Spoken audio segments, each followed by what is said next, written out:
আমাদের মহান নেতা জাতির পিতা বঙ্গবন্ধু শেখ মুজিবুর রহমানকে স্মরণ করে তাঁর অসমাপ্ত আত্মজীবনী পড়া শুরু করছি।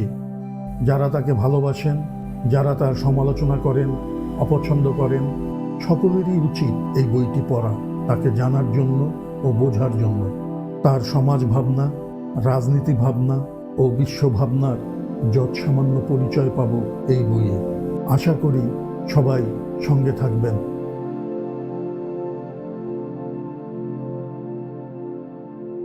চৌধুরী সাহেব একটা রুম নিলেন। আমাদের জন্য 2টা তাঁবু ঠিক করে দেওয়া হলো। আমরা খাটিয়া পেলেই খুশি। শুধু প্রয়োজন আমাদের গোসল করার পানি আর পায়খানা।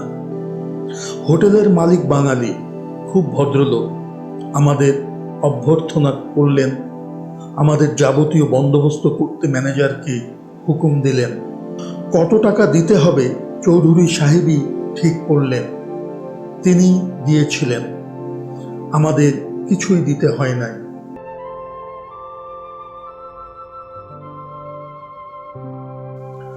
তাড়াতাড়ি আমরা গোসল করে কিছু খেয়ে বেরিয়ে পড়লাম। মন তো মানছে না, তাজ দেখার উদগ্র আগ্রহ। টাঙ্গা ভাড়া করে তাজ দেখতে রওনা করলাম।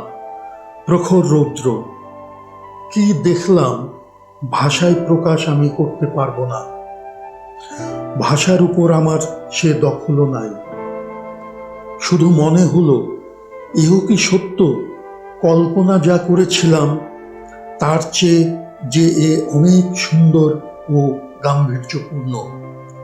তাজকে ভালোভাবে দেখতে হলে আসতে হবে সন্ধ্যায়, সূর্য অস্ত যাবার সময়, চাঁদ যখন হেসে উঠবে তখন। আমরা বেশি দেরি করলাম না, কারণ আগ্রা দুর্গ ও ইতিমাদ উদ্দৌলা দেখতে হবে সন্ধ্যার পূর্বেই। যখন সূর্য অস্ত যাবে তার একটু পূর্বেই ফিরে আসতে হবে তাজমহলে। টাঙ্গাগুলিকে আমরা দাঁড় করিয়ে রেখেছিলাম। ইতিমাদ উদ্দৌলা বেগম নূরজাহানের পিতার কবর। আমরা আগ্রা দুর্গে এলাম। দেওয়ানি আম, মতি মসজিদ, মছি ভবন, নাগিনা মসজিদ সবই ঘুরে ঘুরে দেখলাম।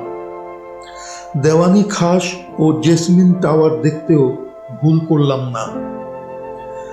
দিল্লির লালকেল্লার সাথে এর যথেষ্ট মিল আছে। মোগল আমলের শিল্প একই রকমের, দেখলেই বোঝা যায়। যমুনার দিকে বারান্দায় কতগুলি পাথর ছিল। সেই পাথরের মধ্যে সম্পূর্ণরূপে তাজকে দেখা যেত। এখন আর পাথরগুলি নাই। একটা কাঁচ লাগানো আছে। এই কাঁচের মধ্যেও পরিষ্কারভাবে তাজকে দেখা যায়। আমরা সকলেই দেখলাম। শীষ মহল দেখে রওনা করলাম। আমাদের যে ভদ্রলোক ঘুরে দেখাচ্ছিলেন তিনি অনেক কথাই বলছিলেন, কিছু সত্য, কিছু গল্প। তবে একটা কথা সত্য, মোগলদের পতনের পরে বারবার লুটতরাজ হয়েছে। জাট ও মারাঠি এবং শেষ আঘাত এনেছে ইংরেজ। জাট ও মারাঠিরা কিছু কিছু লুট করেই চলে গিয়েছিল, কিন্তু ইংরেজ সব কিছু লুট করেই নিয়ে গিয়েছে ভারতবর্ষ থেকে। লর্ড স্থানীয় লোকেরাই এই লুটের প্রধান কর্ণধার ছিলেন।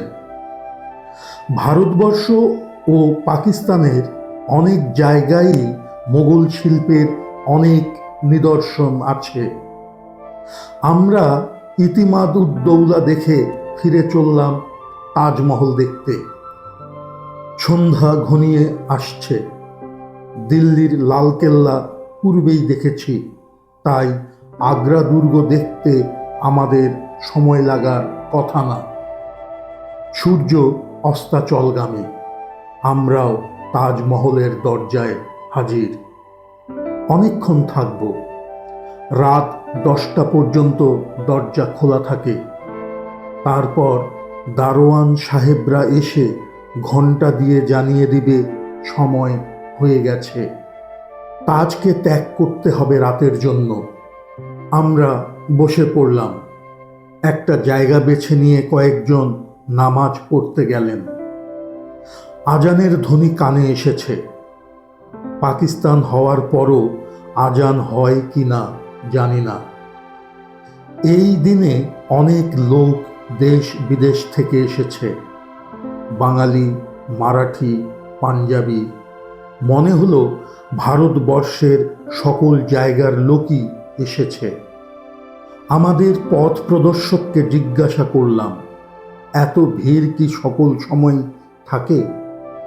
বললেন, না, পূর্ণচন্দ্রের সময়ই অনেক লোক বিশেষ করে আসে। সূর্য যখন অস্ত গেল, সোনালি রং আকাশ থেকে ছুটে আসছে। মনে হলো তাজের যেন একটা নতুন রূপ। সন্ধ্যার একটু পরেই চাঁদ দেখা দিল। চাঁদ অন্ধকার ভেদ করে এগিয়ে আসছে, আর সাথে সাথে তার যেন ঘোমটা ফেলে দিয়ে নতুন রূপ ধারণ করেছে। কি অপূর্ব দেখতে! আজও 21 বছর পরে লিখতে বসে তাজের রূপকে আমি ভুলি নাই, আর ভুলতেও পারবো না। দারোয়ান দরজা বন্ধ করার পূর্ব পর্যন্ত আমরা তাজমহলেই ছিলাম। পরের দিন সকালবেলা আমাদের যেতে হবে ফতেপুর সিক্রিতে। চৌধুরী সাহেব একটা মোটর বাস ঠিক করেছিলেন। ফতেপুর সিক্রি ও সেকেন্দ্রা দেখে বিকেলে ফিরে আসব এবং রাতেই আমাদের রওনা করতে হবে তুন্দলার পথে। তুন্দলা একটা জংশন। দিল্লি থেকে তুন্দলা হয়ে ট্রেন হাওড়া যায়। হাওড়াগামী ট্রেন ধরা হবে। সকালবেলায় মোটর বাস এসে হাজির। আমরা তাড়াতাড়ি প্রস্তুত হয়ে গাড়িতে চেপে বসলাম। চৌধুরী সাহেব এলেই গাড়ি ছেড়ে দিল। মাত্র 28 মাইল পথ, কত সময়ই বা লাগবে?